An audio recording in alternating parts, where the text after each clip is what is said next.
Hello, it's Chris Worden. Today's video is titled, How Can a Business Failure End Up in Bankruptcy?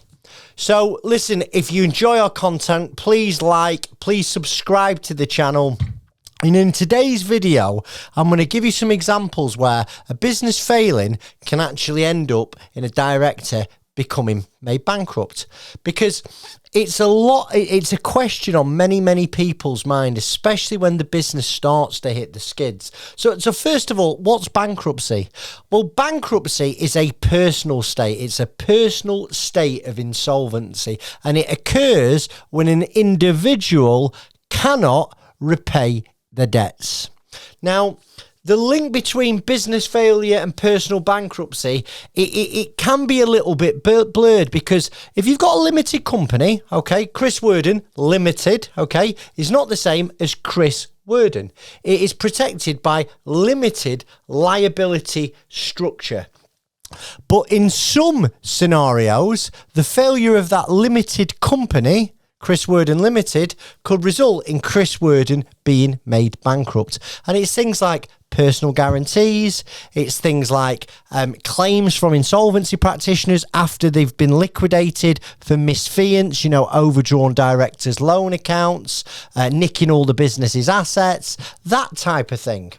Now, sole traders and partnerships. So let's say you're out there and you I know my name, so I'll use that. I'm Chris Worden, and I'm a brickie. I'm not limited. I go out there every week, and, I've got my van, Chris Worden Bricklaying Limited. Now, when you're a sole trader or a partnership, there's no legal distinction between personal and business finances. So a sole trader, if it racks up loads of debt to the HMRC, loads of debt to suppliers, really, the business debt actually translates into a personal debt. So if you're a sole trader or a partnership out there, you've not got the protection of the limited liability that limited company directors have. Now, like I say, in general, a limited company's debts don't follow a director when the company becomes liquidated. And liquidation is, like, if you will, the business term for bankruptcy.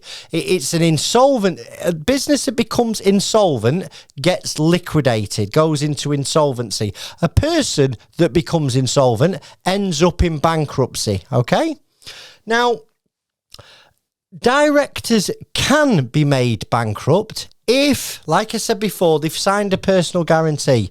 And when going into liquidation, the person, supplier or institution that's lent them the money and asked for the personal guarantee tries to recover the money, and the director doesn't make any moves to pay the money back. Eventually, that could end up in a bankruptcy. Remember, most people who you've signed a personal guarantee with will do a deal. They want to get paid. You might just have to restructure the loan. But in some cases, and if you don't get a deal done, you could be made personally bankrupt. Another reason a director could be made personally bankrupt after their company is liquidated from the business failure is, let's say they've got a huge overdrawn director's loan account. An overdrawn director's loan, remember, is when a director owes the company money, goes into liquidation, and then the appointed liquidator goes, "Excuse me, Mr. Worden, you owe 10, 15, £100,000 on an overdrawn loan account. How are you going to pay it?" Now, let's say that director does not comply, buries his head in the sand, or sticks two fingers up to the insolvency practitioner. That is a scenario where that director could be made personally bankrupt by the liquidator.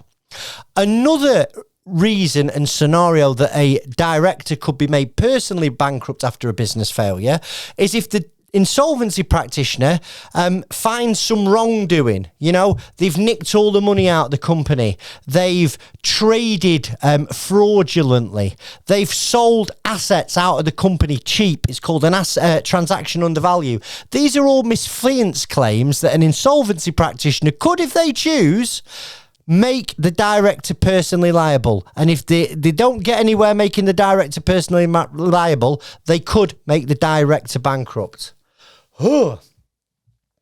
So, what is the impact of bankruptcy on business owners? Well, the bankruptcy, it can it can restrict an individual's ability to manage a business or start another business while they're in that bankruptcy term. It obviously has a major impact on a director's credibility. If you are made bankrupt, you're not going to be able to get as much as a packet of fags on tick for the foreseeable future.